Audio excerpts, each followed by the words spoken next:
그는 성령으로 잉태되어 동정녀 마리아에게서 나시고 본디오 빌라도에게 고난을 받아 십자가에 못 박혀 죽으시고 장사된 지 사흘 만에 죽은 자 가운데서 다시 살아나셨으며 하늘에 오르시어 전능하신 아버지 하나님 우편에 앉아 계시다가 거기로부터 살아있는 자와 죽은 자를 심판하러 오십니다.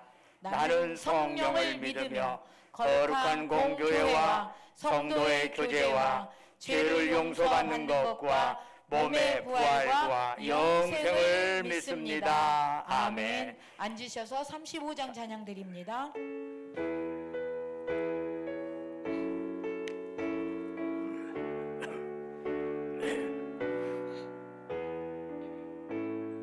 군 영화로신 주 이곳에 오셔서 유모인 자들로 주 백성 삼으사 그 중에 항상 계시고 그 중에 항상 계시고 큰 영광 나타내소서. 이 백성 기도와 도의 물들임이 양내와 같으니 곧 받으옵소서. 주 예수 크신 복음을 주 예수 크신 복음을 만 백성 듣게 하소서.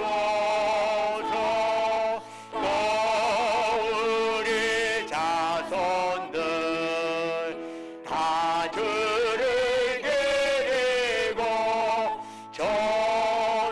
저성전들 같이 깨나게 하소서. 주 구원하신 능력을 주 구원하신 능력을 늘 끝날까지 주소서. 주 믿는 만민이 참 진리 지키며 옛 성도들 같이 주 찬송하다가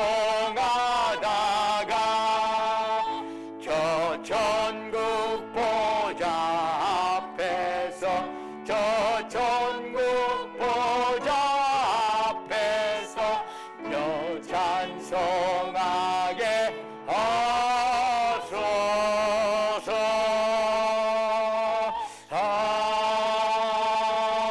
아멘.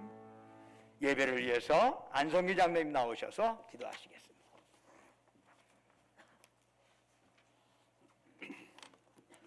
다 같이 기도하시겠습니다. 저희 예배를 기뻐 받으시는 하나님 아버지, 죄인들을 불러주셔서 거룩한 예배에 동참할 수 있도록 이끌어 주시니 감사드립니다. 저희들은 항상 주님의 사랑을 비껴갈 수 없는 존재들임을 깨닫습니다. 그 사랑에 감격하여 가난한 마음으로 예배 드리오니 상한 심령을 받아 주옵소서. 은혜로운 주님, 소망 가운데 2023년을 맞이하고 첫 달을 보람 있게 보내도록 이끄심을 감사드립니다. 그러나 여전히 저희들이 주님 앞에 내놓을 것은 부끄러운 죄밖에는 없습니다. 주님께 칭찬받고 상급받기 어려운 행동을 하며 살았음을 고백합니다. 늘 육신의 생각에 이끌려 주님이 원하시는 삶과는 동떨어진 생활을 하는 저희들입니다. 회개하오니 넓으신 긍휼을 품어 주시고 용서하여 주시옵소서. 사랑의 주님, 이 시간 저희 모두가 지난 한 달을 되돌아보기 원합니다. 새해를 맞이한 기쁨과 소망이 지금은 어떤 모습을 하고 있는지 되돌아보기를 원합니다. 새해 벽두에 마음의 각오와 결심을 기도의 띠로 꽁꽁 묶어 주님의 제단에 바쳤건만 다시 돌아간 건 아닌지요. 늘 원점이 되어버린 연약한 저희들을 불쌍히 여기시어 저희들을 주님의 강하신 팔로 다시 한번 다잡아 주셔서 새해를 향하며 살기에 부족함이 없도록 이끌어 주시기를 원합니다. 좀 더 새로운 각오와 결심으로 믿음, 소망, 사랑이 넘치는 생활을 가꿀 수 있는 신광 성도가 되게 하여 주옵소서. 또한 생활 속에서 빛과 소금으로서의 삶을 살기로 다짐한 그 중심에 주님께 안겨드릴 기쁨이 되게 하여 주시옵소서. 주님 이 시간 다시 한번 새로운 결단 속에서 드려지는 예배가 되게 하옵소서.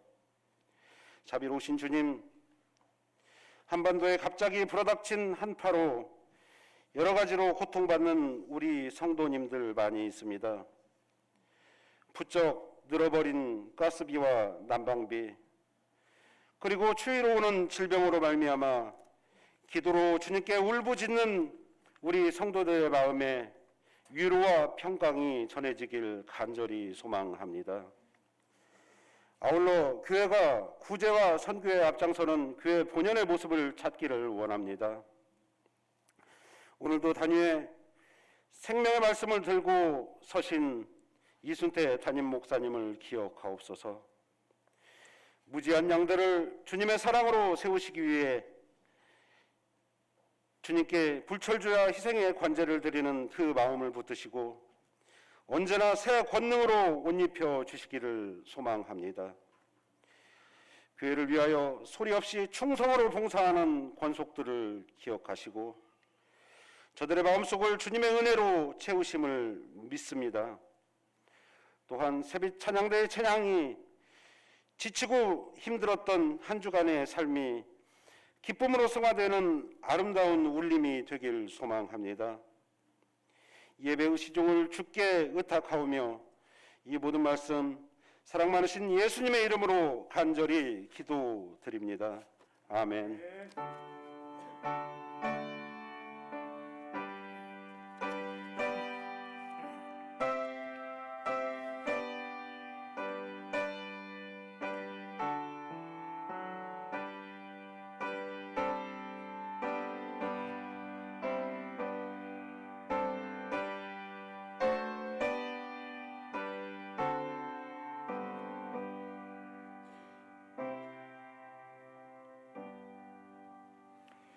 할렐루야. 우리 좌우에 있는 형제 자매들 향해서 사랑 인사 나눕니다. 주님의 이름으로 사랑합니다. 샬롬. 처음 본 분들에게도 마음 담아서 인사합시다. 주님의 이름으로 사랑합니다. 사랑합니다. 먼저 인사하다 보면 마음이 열리게 되어 있어요. 주님의 이름으로 사랑합니다. 교회 소식 전해드리겠습니다. 오늘은 이미 예고된 것처럼 우리 교회에 공동우회가 있는 날입니다. 이 예배 마치고 곧바로 공동우회로 들어가게 될 것입니다. 여러분, 공동우회는 세례 받으신 분들이 다 참여할 수 있고 참여해야 하는 교회 전체 회의입니다.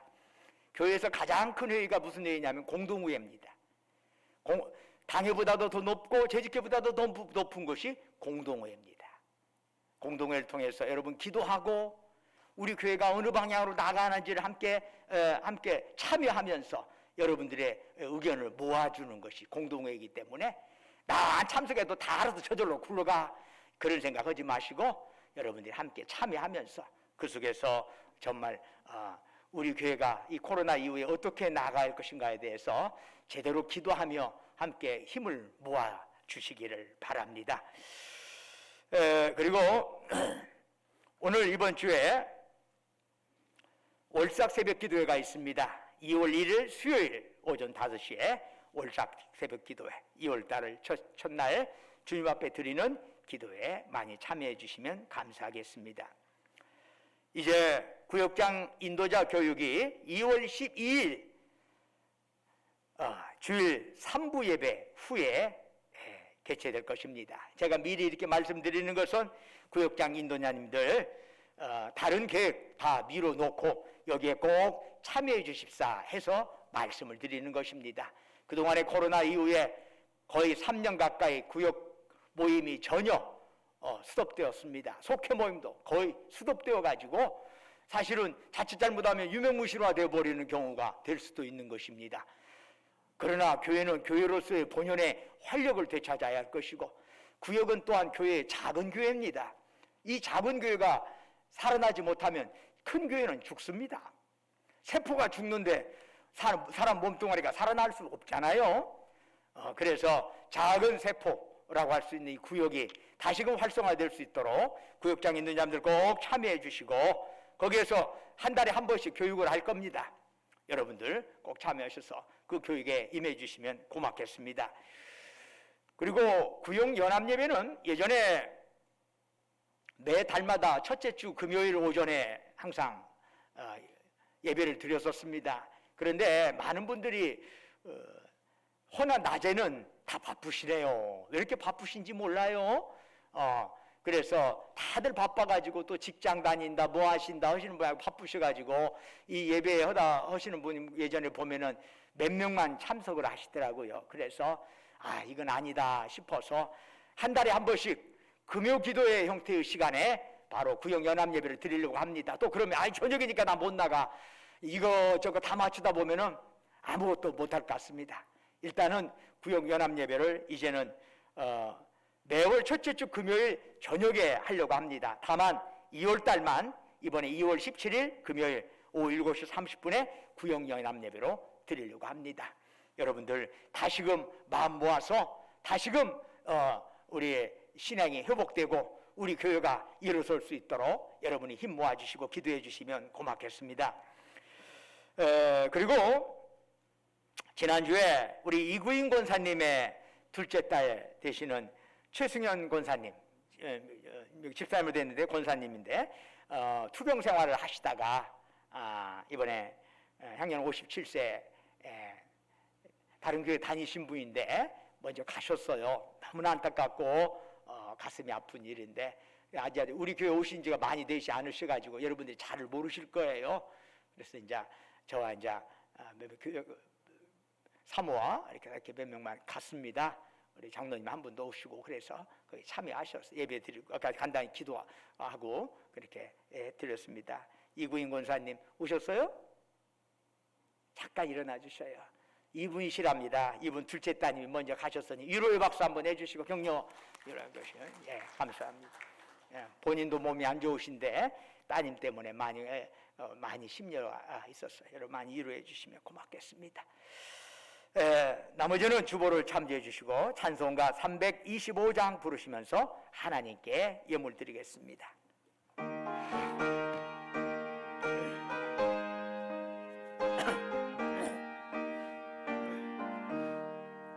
예수가 함께 계시니 시험이 오나 겁없네. 기쁨의 근원 되시는 예수를 위해 삽시다. 날마다 주를 섬기며 언제나 주를 기리고 그 사랑 안에 살면서 딴 길로 가지 맙시다. 이 세상 사는 동안에 주 이름 전파하면서 무한한 복락 주시는 예수를 위해 삽시다. 날마다 주를 섬기며 언제나 주를 기리고 그 사랑 안에 살면서 딴 길로 가지 맙시다. 이 세상 친구 없어도 예수는 나의 친구니 일을 버리고 예수를 위해 삽시다.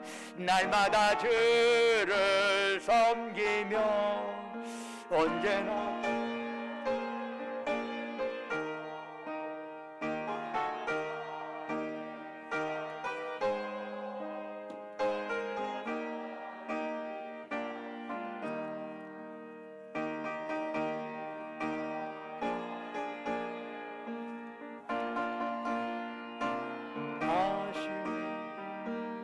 훌륭한 선구 받도록 예수를 위해 삽시다.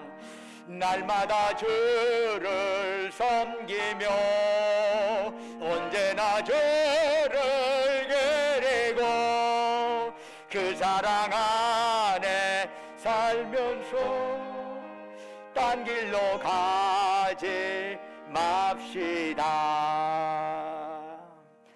은혜와 사랑이 충만하신 아버지 하나님, 거룩한 성의를 저희들에게 허락하시고 이 아침 주의 전에 나와서 이처럼 주 앞에 예배드릴 수 있도록 저희들의 몸과 마음을 이곳으로 지금까지 보살피시고 인도하신 주님, 이 시간 저희들 주님을 앙망하면서 마음과 뜻과 정성과 힘을 다해 주님께 예배드리오니 이 시간 오직 주만이 우리가 드린 찬양 영광 홀로 받으시옵소서. 아버지 하나님, 참으로 저희들이 드린 예배가 하늘에는 영광이요 예배드린 우리 모두에게 은혜와 기쁨 충만한 역사가 일어나기를 원합니다.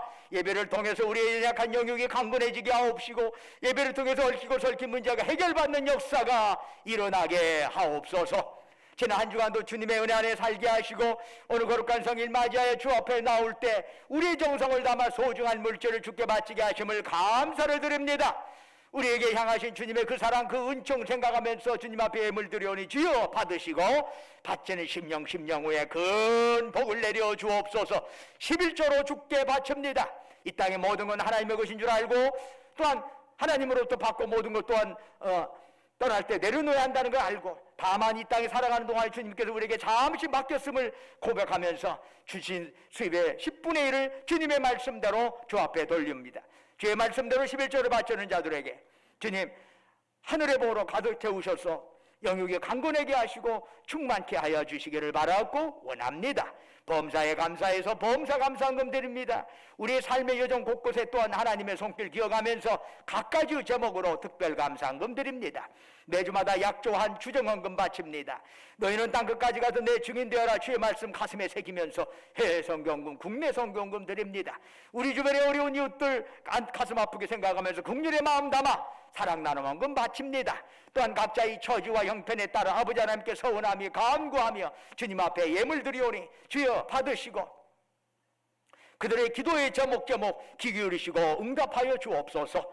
전주시국학교를 지금까지 보살피시고 인도해 주신 것 감사합니다. 주님의 몸된 교회가 참으로 주님의 교회의 본연의 모습으로 잘 나아갈 수 있도록 이 어려운 시대에 잘 헤쳐나와 구원의 방주 역할을 제대로 감당하는 교회가 되도록 도와주시옵시고 특별히 이러한 교회를 위해서 시설은 목적 헌금하는 자들에게도 하늘의 복으로 가득 채우시옵소서. 그 밖에 꽃으로 목소리로 몸으로 여러 형태로 이름도 없이 빛도 없이 헌신하고 헌물하는 그들을 기억하시고 그들의 섬김 받으시고 하늘 상급으로 가득 채우시옵소서. 아버지 하나님, 특별히 이 예물 쓰이는 곳곳마다 오직 복음의 역사만 나타나게 하시고 오직 주님 영광만 크게 드러나게 하옵소서. 특별히 우리가 이 땅에 살아가는 동안에 물질이 없어 고초당하지 않게 하시고 행의 물질로 인하여 교만하지 않게 하옵소서. 주님 주신 물질, 생명, 건강, 은사, 시간 가지고 주께서 우리 영혼 오라 부르시는 그날까지 죽도록 하나님께 충성하며 이웃을 섬기며 나누며 살아가게 하옵소서. 예수님 이름으로 기도드립니다. 아멘. 오늘 우리에게 주시는 하나님의 말씀은 누가복음 12장 13절에서 21절까지의 말씀이 되겠습니다. 누가복음 12장 13절부터 21절까지 신약성경 115쪽입니다. 저와 여러분이 한 절씩 교독하도록 하겠습니다. 12장 13절입니다. 무리 중에 한 사람이 이르되 선생님 내 형을 명하여 유산을 나와 나누게 하소서 하니 이르시되 이 사람아 누가 나를 너희의 재판장이나 물건 나누는 자로 세웠느냐 하시고 그들에게 이르시되 삼가 모든 탐심을 물리치라 사람의 생명이 그 소유에 넉넉한 데 있지 아니하니라 하시고 말씀하여 이르시되 한 부자가 그 밭에 소출이 풍성하매 심중에 생각하여 이르되 내가 곡식 쌓아둘 것이 없으니 어찌할까 하고 또 이르되 내가 이렇게 하리라 내 곡간을 헐고 더 크게 짓고 내 모든 곡식과 물건을 거기 쌓아두리라 또 내가 내 영혼에게 이르되 영혼아 여러 해 쓸 물건을 많이 쌓아두었으니 평안히 쉬고 먹고 마시고 즐거워하자리라 하되 하나님은 이르시되 어리석은 자여 오늘 밤에 내 영혼을 도로 찾으리니 그러면 네 준비한 것이 누구의 것이 되겠느냐 하셨으니 함께 읽겠습니다. 자기를 위하여 재물을 쌓아두고 하나님께 대하여 부여하지 못한 자가 이와 같으니라. 아멘.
할렐루야, 감사합니다.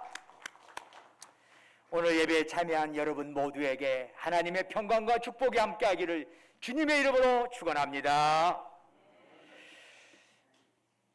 어느 날 예수님께서 복음을 전하시는데 무리 중에 한 사람이 예수님께 딱 나와 부탁을 했습니다. 선생님, 내 형을 명하여 유산을 나와 나누게 해주십시오. 아마 이 사람은 자신에게 돌아올 유산의 지분을 형에게 빼앗긴 것 같아. 형이 안 주는가 봐. 혼자 그냥 다 먹은 거죠. 그래서 예수님이 형을 좀 설득해서 동생에게 그러면 안 되지 않느냐, 유산을 좀 나눠줘라, 이렇게 좀 해주시면 좋겠어요 라는 부탁입니다. 그러자 예수님께서 뭐라고 말씀하십니까? 누가 나를 너희의 재판관이나 물건 나누는 자로 세웠느냐라고 반문을 하시는 거예요. 좀 당혹스러운 반문이죠. 물론 어느 누구도 예수님을 재판관이나 중재자로 세운 적 없습니다. 그러나 당시 유대 사회에서 랍비들은 이런 일상적인 분쟁을 처리해내는 것이 일반적인 관례였습니다. 이게 재판소 가기 전에 어떤 갈등이나 분쟁이 있으면 먼저 랍비를 찾아가서 문제 해결을 받고 도저히 안 되겠다 하면 그 다음에 재판관 찾아가는 형태였어요. 그러니까 선생님이 한 것 보면 랍비란 말이죠. 이 랍비라고 여겨졌던 예수님에게 그런 부탁을 하는 건 충분히 있을 수 있는 일이에요. 그런데 이에 대해서 예수님께서는 덧붙여서 뭐라고 말씀해요? 모든 탐심을 물리치라. 사람의 생명이 그 소유에 넉넉한 데 있지 아니하니라 말씀하시면서 그 요구를 딱 거절하시는 거예요. 아이, 들어줬으면 좋겠구만 하는 생각이 제 마음속에 한쪽에 있어요. 여러분, 그런데 무엇보다도 하나님의 나라는 정의를 본질적으로 삼고 있죠. 의로움이 있어야 해요. 사람의 권리가 다른 사람의 발 아래 짓밟히는 건 결코 하나님의 뜻이 아닙니다. 그래서 구약의 많은 예언자들이 일관성 있게 주장한 것은 정의를 세우는 일이에요. 그 사이에 정의를 세우는 일이에요. 지금 예수님 앞에 서 있는 그 사람 역시 유산을 독차지한 형의 불의함을 지적하면서 정의를 세우십시오. 예수님께 이렇게 부탁을 요청을 한 겁니다, 지금. 그러면 좀 해줄 법도 하잖아요. 그러나 예수님께서는 그 요청에 대해서 요청으로부터 뭘 보셨느냐?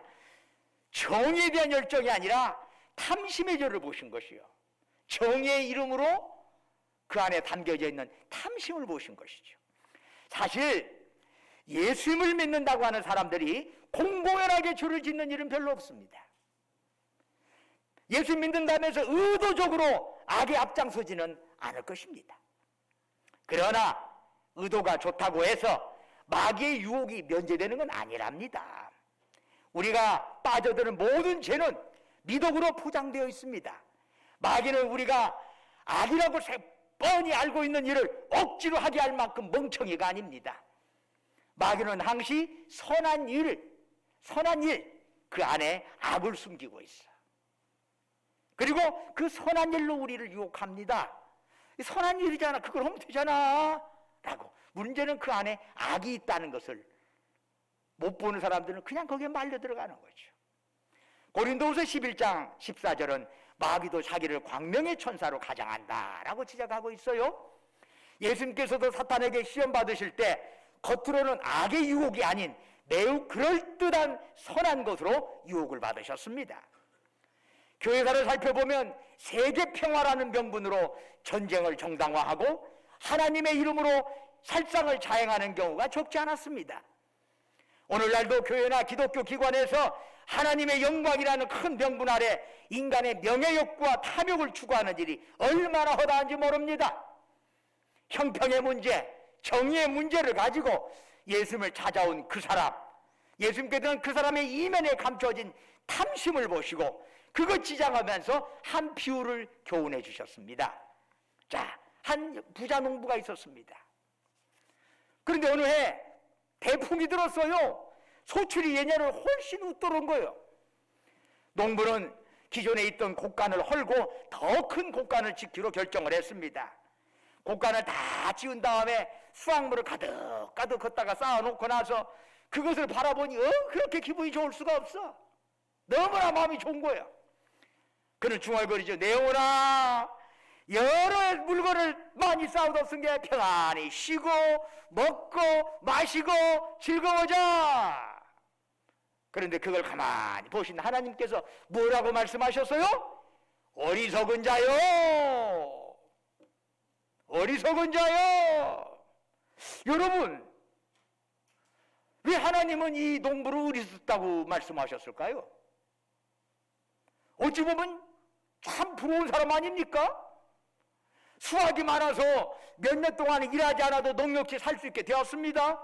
놀고 먹고 마음껏 여행도 다니고 자기 하고 싶은 거 다 하면서 살게 되었으니 얼마나 부럽습니까? 그렇다고 이 사람이 무슨 나쁜 짓 해가지고 재물 모았나요? 아니에요. 열심히 일해가지고 그다음 나 여러 가지가 또 이렇게 합력해서 다 대풍을 이루게 된 거 아니겠어요?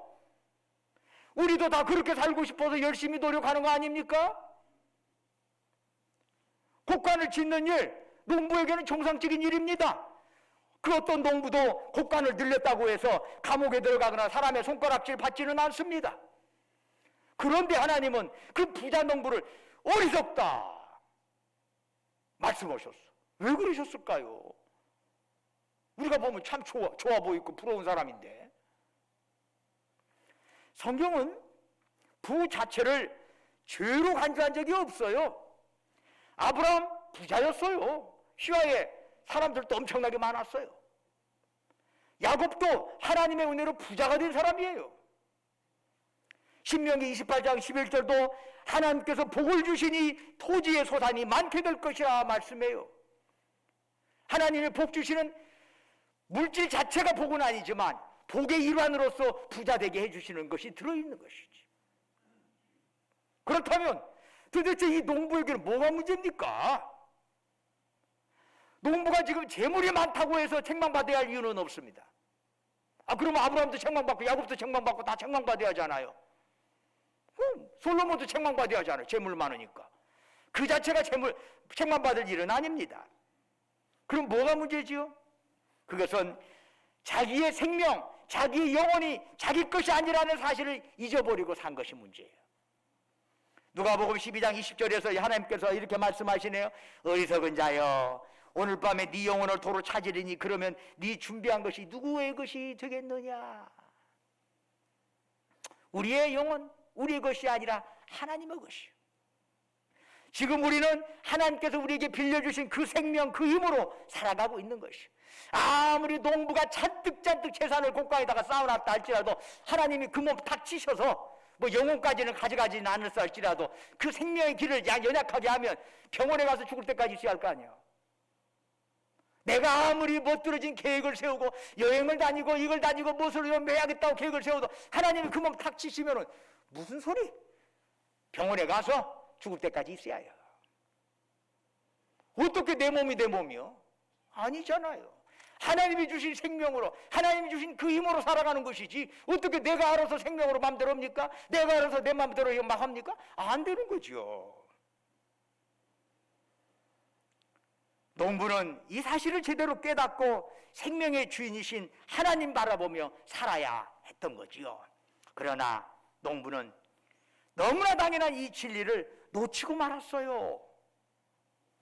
우리는 역시 많은 경우에 좀 더 돈 벌어야지, 좀 더 즐겁게 살아야지 하는 마음으로 일생을 보냅니다.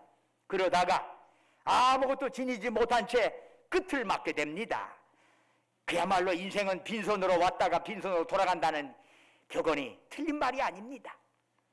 내 육체를 위하여 내가 많은 물질을 소유하고 나 자신을 위하여 내가 즐겁게 살자라는 생각으로 우리의 인생관이 딱 고착이 된다면, 거기까지 우리 인생관이 머문다면은 빈손으로 왔다가 빈손으로 갈 수밖에 없는 인생이 되고 말 것입니다. 모든 사람들이 다. 왜요? 내가 나를 위해서 먹고 나를 위해서 쓰고 나를 위해서 즐기고 하다가 살다가 나를 위해 내가 죽었으니 이제 천국에 가서 뭘 가지고 갈 것이요? 가지고 갈 것이 없잖아요. 그런데 이 땅에서 제대로 주 앞에 산 자는 빈손으로 왔다가 가지고 갈 것이 있어요. 그냥 빈손으로 가는 것이 다 아니요. 나를 위해서만 산다면 빈손으로 갈 수밖에 없어. 그러나 이웃을 사랑하고 말씀대로 순종하고 섬기고 그렇게 하고 나면 그것은 가지고 갈 것이 있는 것이지.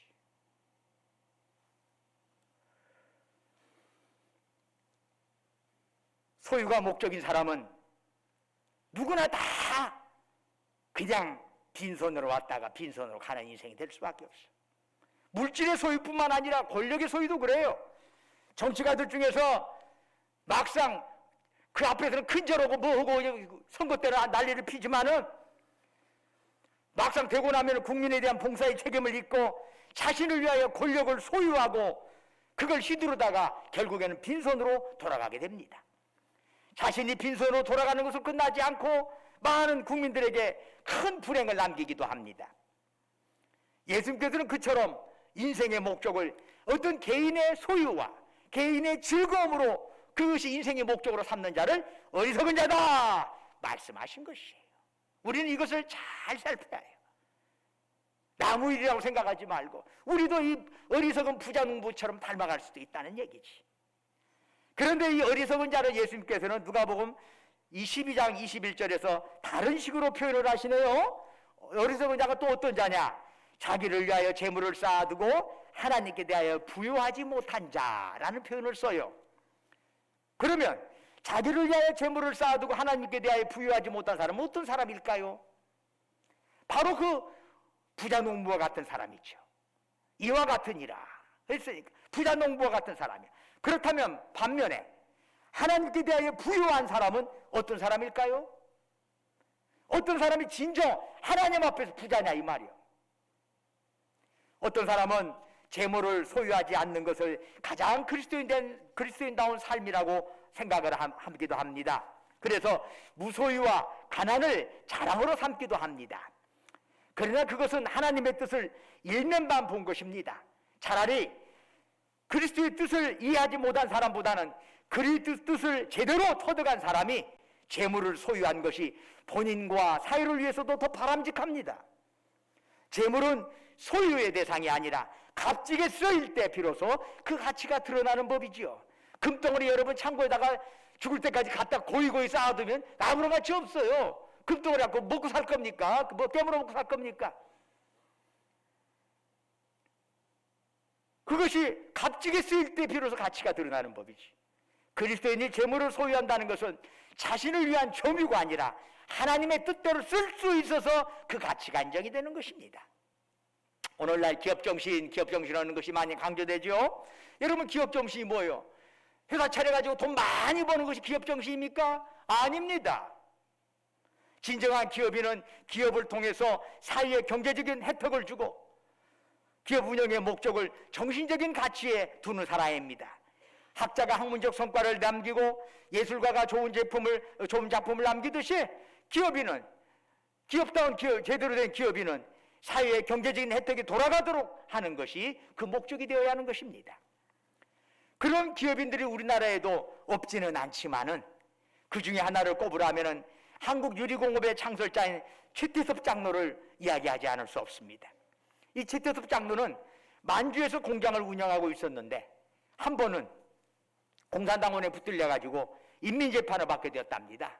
이제 죽었구나 했는데 최태섭 장로 차례가 오자 그 책임자가 이 사람은 어떤 사람이냐 라고 물으니까 갑자기 군중들이 조용하더랍니다. 그때 중국 사람이 이분은 우리 집 경제 형편이 정말 어려워서 아들을 학교에 못 보내고 병원에서 고생할 때 도와준 분입니다. 그러니 이분을 살렸으면 좋겠습니다 라고 하더랍니다. 그러자 그 옆에 있는 사람이 그분은 참 좋은 분입니다 이렇게 거들었습니다. 그렇게 해서 최태섭 장로님이 겨우 살아남을 수 있었다고 합니다. 해방 후에 이 최태섭 장로는 남한에 와서 계속 사업을 했는데 그런 사업의 목적을 성공이나 그게 많은 이윤을 내는데 두지 않았습니다. 그는 사업의 성공과 실패는 부수적인 문제로 생각을 했습니다. 그리고 그 능력이 미치는 데까지 사원들을 도와주고 그들이 행복하고 인간답게 살 수 있도록 해주는 것이 그가 사업을 하는 첫 번째 목적이었던 것입니다. 즉 그의 생각은 무슨 일을 하든 그에게 가장 소중한 것은 주님의 뜻, 주님의 향기가 그곳에 배어나는 것입니다. 그래서 이 최태섭 장로님은 하나님 나라를 위해서 돈과 소유를 목적이 아니라 하나의 더 큰 목적을 위한 수단으로 바꿔놓은 것입니다. 바로 이것이 하나님께 대하여 부유한 자의 모습이라 할 수 있습니다. 예수님께서는 하나님께 대하여 부유한 자에 대해서 마태복음 19장 21절에 또한 다른 형태로 가르치신 것이 있습니다. 네가 운전하고자 할진대 가서 네 소유를 팔아 가난한 자들에게 주라. 그리하면 하늘에서 부하가 네게 있으리라 하는 말씀이 있어요. 하나님께 대하여 부유한 자는 하늘의 보화를 쌓아두는 자입니다. 어떻게 하늘의 보화를 쌓아두나요? 가난한 사람들을 경제적으로 도와주는 것입니다. 여러분, 교회는 재물을 쌓아두는 것이 아닙니다. 이런저런 사업을 해서 수익을 많이 남기는 것도 아닙니다. 개중에 교회가 재정이 부족하다고 부동산 투자를 하는 사람들이 교회가 종종 있어요. 절대 그러면 안 되는 것입니다. 무엇보다도 교회는 재물을 나눠주는 것이고 복을 고이고이 쌓아두는 게 아니라 복을 나눠주는 것이 교회가 되어야지. 그러면 교회 재물이 가야 할 곳이 어디요? 우선 가난한 이웃들이 살 수 있는 곳, 잘 살 수 있는 곳으로 가야 하는 것입니다. 그렇다고 아무 일도 하지 않고 게으름 사람들이 경제적 혜택만 받으면 그걸로 그냥 끝납니까? 아니죠. 가난한 사람들이 일을 사랑하고 최선을 다할 수 있도록 그런 형태로 시스템을 만들어가는 그렇게 경제적 투자가 이루어져야 하는 것입니다. 그래서 그렇게 재물을 나눠주는 사람은 그 대가로 어떻게 되죠? 하늘의 보화를 누리게 됩니다. 이 땅에서 사랑과 행복을 통해서 복된 인생, 값진 인생을 살아갈 수 있게 되는 것이지요. 그런데 우리 안에 탐심이 들어오면 어떤 일이 벌어지나요? 베풀지를 못해요. 탐심이 들어오면 다른 사람한테 못 줘요. 하나님께서 주신 것을 누리기보다는 그걸 소유하려고 해요. 탐심이 들어오면 내게 필요한 것보다 더 많은 것을 쌓아놓아야 안심이 되어요. 코로나 바이러스보다 더 무서운 탐심 바이러스가 우리 인간에게는 모두에게 들어있는데 모두가 다 그 바이러스에 지는 건 아니랍니다. 내 안에 하나님 말씀이라고 하는 항체가 딱 있으면 그 감염을 막아줘. 여러분, 우리가 몸이 건강한 것은 우리 안에 나쁜 균들이 없어서가 아닙니다. 나쁜 균들이 얼마든지 들어와도 그걸 이겨낼 수 있는 항체가 있기 때문에 몸이 건강해지는 것입니다. 끊임없이 탐심 바이러스는 우리 주변에 우리를 침노에 들어올 때 하나님 말씀의 항체가 딱 막아줄 때 비로소 우리는 그 감염을 이길 수가 있는 것입니다.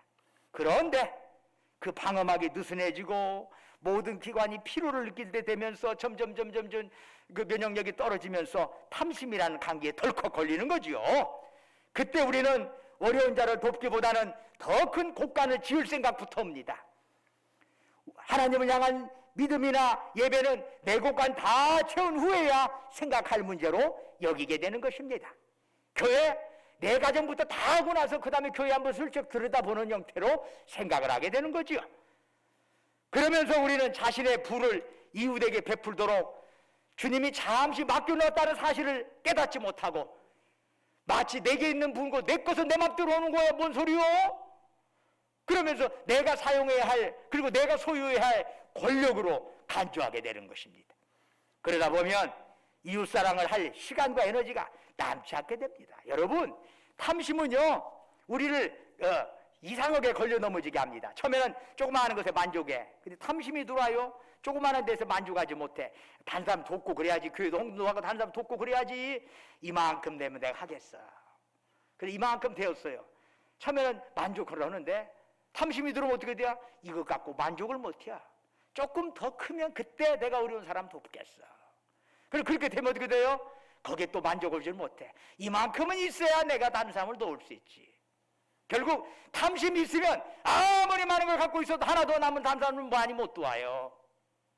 탐심은 그렇게 만들어요. 소유하게 하고 움켜쥐게 하고 결국은 다 놓고 가야 할 것인데 하늘의 보화를 쌓아두지 못하게 만드는 거지요. 바로 이런 자들이 하나님께 대하여 부요하지 못한 자다라고 말하는 거지요. 사랑하는 여러분, 만일 지금 인생의 석양이 여러분에게 찾아와서 세상 것들을 다 내려놓고 어디론가 가야 한다면 우리에게 가장 필요한 건 뭘까요? 재산 많고 적음 무슨 의미가 있겠어요? 지위 높고 낮음 무슨 소용이 있겠어요?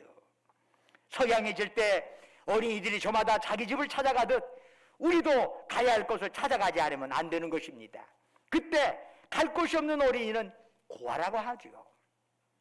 중요한 것은 그가 얼마나 장난감을 많이 갖고 있느냐, 그거 아무런 소용없어요. 땅 뺏기에서 얼마나 땅을 많이 차지했느냐, 그것도 죽음 앞에서는 아무런 의미가 없어요. 인생의 석양이 찾아왔을 때 중요한 것은 갈 곳이 있는 것이요. 나에게 갈 곳이 있어야 편안히 기쁨으로 갈 수, 두려움으로 가는 게 아니라 갔다가 매나 맞으면 어떨 것까 하는 두려움으로 가는 게 아니라 편안함으로 쉬로 기대, 희망 가지고 가는 것이요. 죽음이 내 앞에 다가왔을 때 갈 곳이 없다면 그 앞을 기다리고 있는 건 그야말로 막막한 암흑과 어둠뿐, 허무뿐 아니겠습니까? 하나님 앞에서 부유한 삶을 사는 것은 주님이 맡기신 재물을 정당하게 관리하여 사랑의 마음으로 기여하고 봉사하는 것입니다. 우리에게 있는 것은 재물만이 아니랍니다. 하나님께서 재물만 맡긴 게 아니에요. 우리의 생명을 안고 있는 몸뚱아리 역시 주님이 주신 것이요. 그러니 이 땅에서 아직 생명에 존속하는 동안에 내게 있는 이 몸과 물질로 하늘의 보화를 쌓아가시기를 축원합니다. 그래서 진정 하나님을 향하여 부자로 살아가기를 주의 이름으로 축원합니다. 기도하겠습니다. 은혜와 사랑이 충만하신 아버지 하나님, 우리가 이 땅에서 살아가는 동안에 하늘 부자로 살아가게 하옵소서. 예수님 이름으로 기도드립니다. 아멘. 다 같이 일어나셔서 찬송가 54장 부르겠습니다.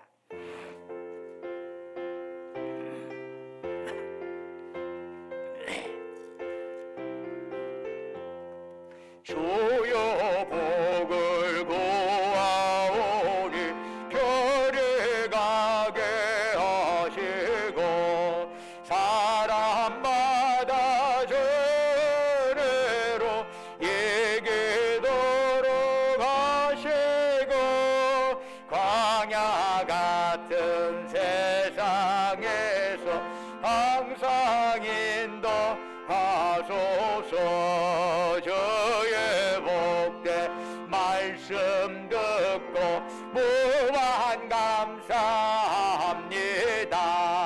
구원받은 저의 성도 열매 맺게 하시며 하나님이 우리 함께 항상 계시옵소서.